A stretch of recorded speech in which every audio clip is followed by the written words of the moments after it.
শুনবেন।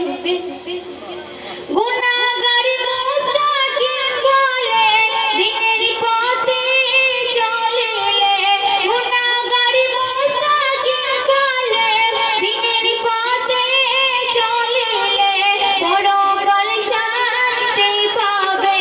দিনের পথে চলো রে ইয়া রাসূলুল্লাহ ইয়া হাবিবাল্লাহ ইয়া রাসূলুল্লাহ ইয়া হাবিবাল্লাহ।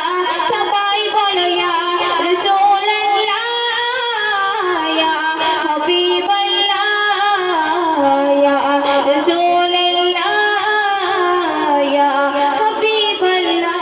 সবাই বলো ইয়া রাসূলুল্লাহ ইয়া হাবিবাল্লাহ ইয়া রাসূল